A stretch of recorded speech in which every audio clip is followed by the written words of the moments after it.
The first exit polls are coming in now. What they reveal already.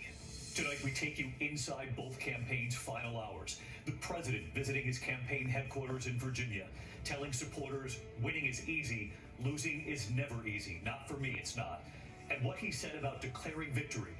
Joe Biden returning to his childhood home in Scranton with two of his granddaughters with him, writing a message on the wall, from this house to the White House, with the grace of God. What the Biden campaign is saying tonight about their chances, given what they know about the early vote. And will we hear from Joe Biden tonight? The campaign is now saying. History in the making in this country. In the middle of this pandemic, more than 100 million ballots cast, even before the polls opened this morning. Americans looking to vote safely in this pandemic and to make sure their votes count. And tonight, late reporting, a judge ordering inspectors to visit mail processing facilities to make sure votes have not been left behind. And on this election day, Pennsylvania, just beginning today to count the more than 2.5 million mail-in votes in that state. If it all comes down to Pennsylvania, this could last well beyond election night. And tonight here, a viewer's guide for you. The states to watch early in the night to hit that all-important number, 270 electoral votes. Florida, the one state President Trump needs if it goes to Joe Biden, is it an early night? And if the president wins Florida, the multiple other paths for Joe Biden, will take you through them. All eyes tonight on Georgia and North Carolina, too. The president's plea to suburban women, did it work? What we're seeing with seniors across this country, with Latinos and black voters. And tonight, control of the Senate, the key races to watch this evening, and what voters are now saying about the most important issue facing this country. The exit polls just in. ABC News election night coverage, a special edition of World News Tonight, begins now. From ABC News World Headquarters in New York, this is World News Tonight with David Muir. Good evening. It is great to have you with us here on this election night in America, perhaps the most consequential election in a generation, because of course it comes in the middle of this once-in-a-century pandemic. Americans breaking all records when it comes to the early vote, determined to make sure they were safe in this pandemic and that their vote will be counted. There are huge dividing lines across this nation over how to guide this country through what is still a raging pandemic and what we will look like on the other side. Millions out of work and a much-needed conversation on race in this country. So who will lead us through this next important chapter? The first exit polls just coming in tonight. President Trump at the White House this evening after 14 rallies in 3 days, a massive crowd there in Grand Rapids, Michigan. Today, paying a visit to his re-election headquarters, thanking his team, predicting a great night, but adding, winning is easy, losing is never easy, not for me. Former Vice President Joe Biden, this rally in Pittsburgh overnight, and today in Scranton, where he was born and where he grew up as a boy. And on the wall of his childhood home, he wrote, "From this house to the White House, with the grace of God." And tonight I mentioned those first clues from the preliminary exit polls. These are voter polls, voters who showed up early and who showed up today, and those who mailed in their ballots. They were reached by phone. And tonight, take a look. A nation divided on how President Trump is handling his job. 47% approving, 52% disapproving. Again, these are preliminary.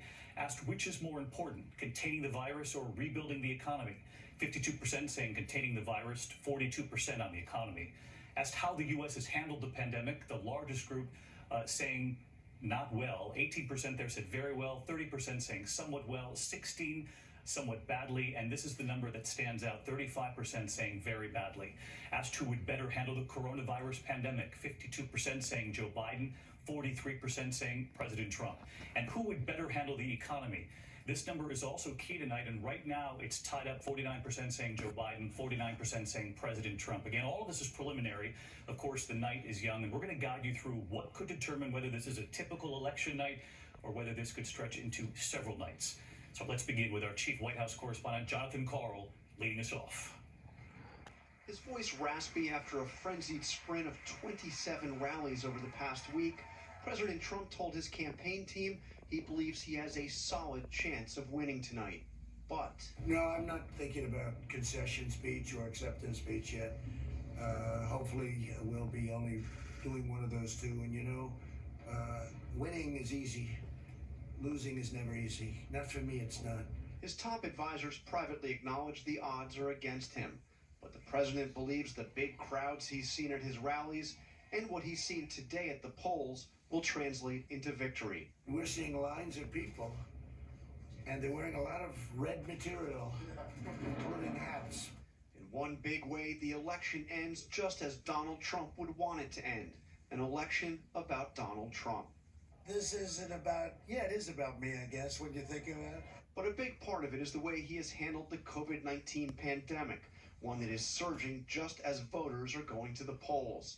He closed out his campaign by downplaying or even ignoring the virus, speaking to packed crowds, no social distancing, and few masks. We are going to win 4 more years in that very beautiful, beautiful, beautiful. On election eve, the White House coronavirus response coordinator, Dr. Deborah Birx, issued a warning in a memo obtained by the Washington Post, saying, quote, "We are entering the most concerning and most deadly phase of this pandemic. Tonight, the president will watch returns from the White House with some 250 invited guests. He promised today there will be no premature declaration of victory." At what point will you declare victory? When there's victory, if there's victory, I think we'll have victory, but only when there's victory. I mean, there's no reason to play games. You can hear it in his voice, John, all those rallies in these final days. Let's get right to John Carl with us every step of the way. And John, President Trump spending most of election day huddling with his team inside the White House. What are your sources telling you tonight? How are they feeling heading into this night? Well, David, a lot of bravado, a lot of talk about winning. They know the odds are against them going into this, but they do believe that he can win. And I'll tell you this, my sense is the most optimistic person at the White House right now about the president winning re-election is Donald Trump himself. Hoping his strategy 4 years ago will pay off again. John Carl, thank you. And Joe Biden campaigning up to the last minute today, returning to Pennsylvania, the state where he was born, where he lived as a boy, a state that could decide this election. ABC's Mary Bruce tonight with the Biden campaign. Joe Biden today closing out his campaign where it all began, his hometown of Scranton, Pennsylvania. Hey, everybody, hey!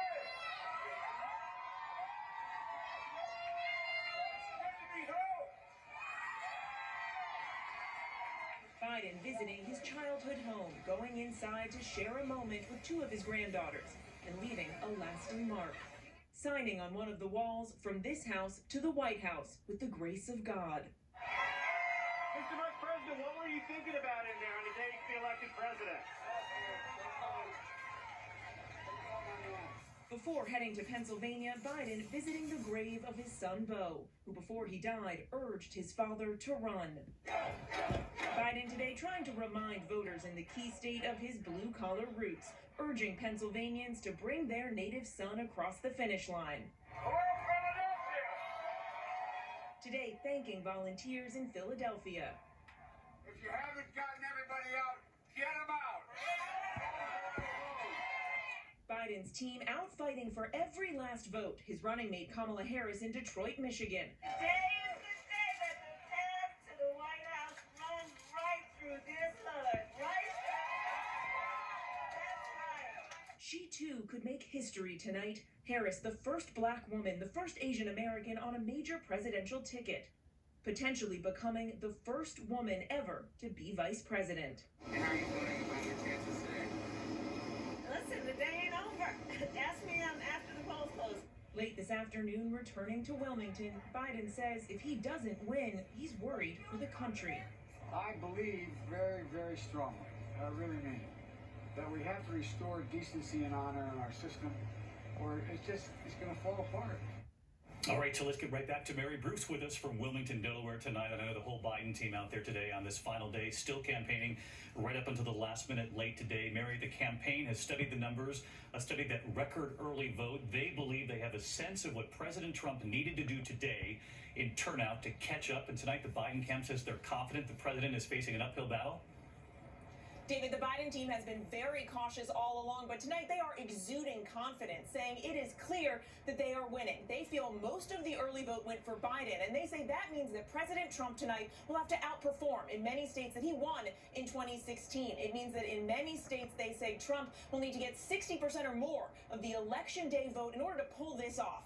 Asked tonight for his outlook, Joe Biden said he feels hopeful. All right, well, they're confident, but we'll see as this night plays out. In the meantime, Mary, you heard President Trump there in John's report saying he will not declare an early victory. Tonight, an indication that we may or might not hear from Joe Biden tonight.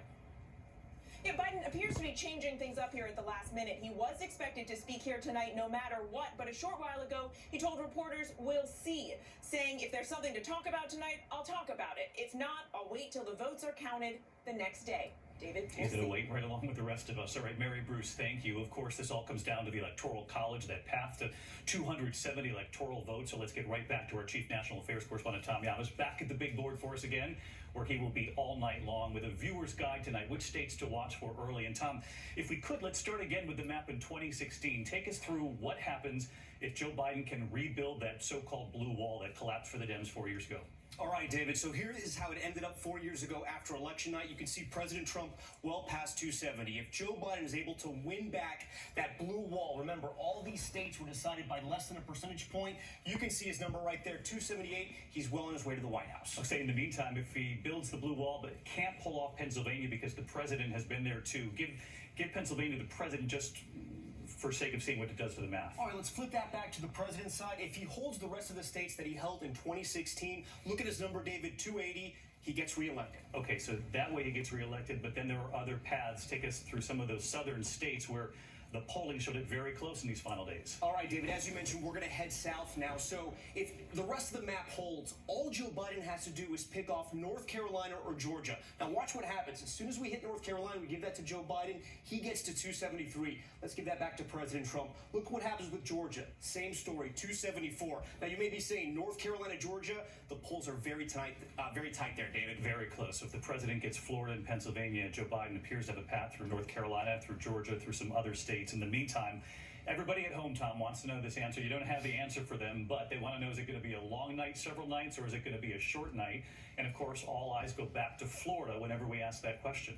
Look, we don't know what's going to happen, but a good indicator will be Florida. If the president holds Florida right now, and polls are tight right there, but if he holds Florida, then the race moves further north. But if Joe Biden is able to win Florida, and he wins those three other states, we'll know later on, but that's not going to be a good sign. It could be a night that's not as long if he wins Florida, because so much is riding on Florida right now. We don't know what's going to happen, David. All I can tell you is the board is juiced up, we're ready, and we'll see you down here in a few minutes. Yeah, keep it plugged in or we're in trouble tonight. Tom Llamas, thanks so much. We'll see you just shortly, a short time from now. And as Tom mentioned, if President Trump wins Florida, then both the Biden camp and the Trump campaign will be watching Pennsylvania. So key in this election, and the race there is very close. The polls showing in recent days. All eyes, of course, on several groups, including suburban women in that state.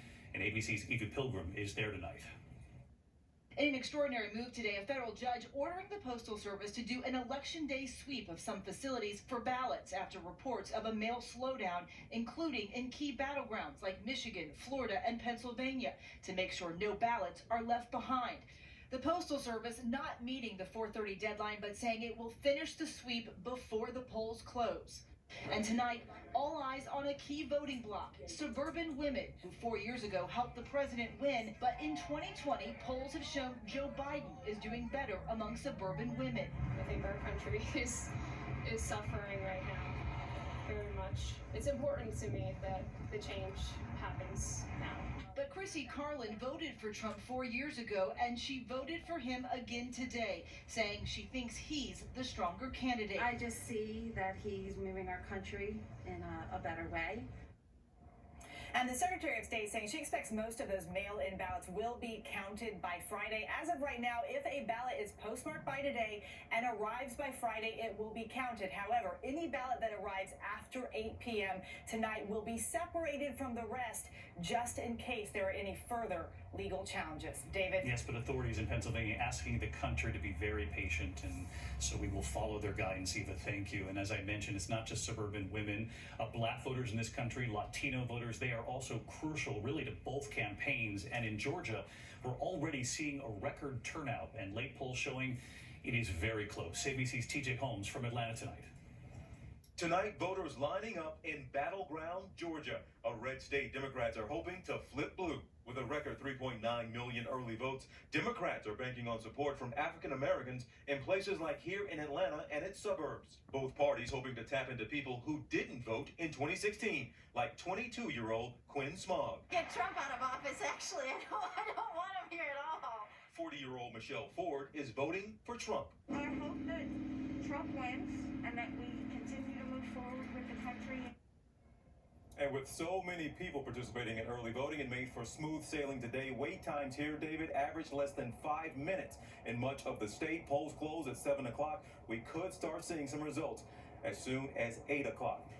All right, we'll be checking in with you, TJ, throughout the night. Thanks to you. And as Tom mentioned at the big board, Florida will loom large if Joe Biden wins there. It makes it very difficult for the president. If the president wins there, it could be a very long night. And of course, so many constituencies in Florida, including seniors in this country, and the Latino vote, which is very diverse in that state. ABC's Victor Oquendo from Florida tonight. Tonight, Florida's battleground is a battle for seniors, a core constituency for Trump's win here in 2016 and crucial again in 2020. Sometimes you don't need the best guy in the world. What you need is one's going to do what he said he was going to do. And you feel President Trump is that man? But Biden is making inroads among seniors. The president's handling of the coronavirus a factor. Why did you vote for Joe Biden?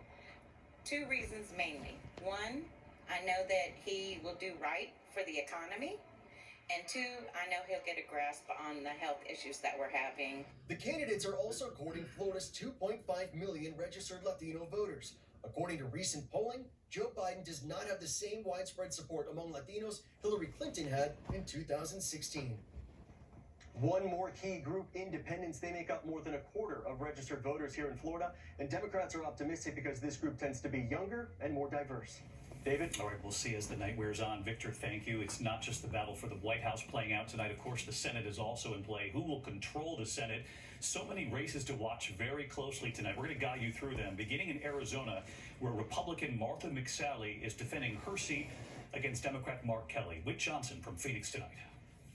Tonight in the battleground state of Arizona, incumbent Republican Senator Martha McSally lagging in the polls against Democrat Mark Kelly as she tries to hold on to the seat once held by the late John McCain.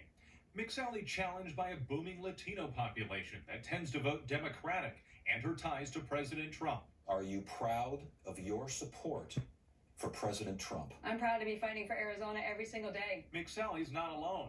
Maine Republican Susan Collins struggling as well after infuriating many with her vote to confirm Brett Kavanaugh to the Supreme Court, and facing pressure being the only Republican to vote against the confirmation of Amy Coney Barrett. Here in Arizona, they've been counting early ballots for 2 weeks, and the Secretary of State tells me that they plan to release a chunk of those early vote results about 1 hour after the polls close here in Arizona tonight. David? All right, big Senate race in Arizona, and big night for the state of Arizona, and we'll see you in just a moment. Also, when we come back here tonight, the other Senate races to watch, they are close, and the robocall that told voters to wait until tomorrow to vote. Of course, this is not true, but it did trouble authorities today, and we'll be right back.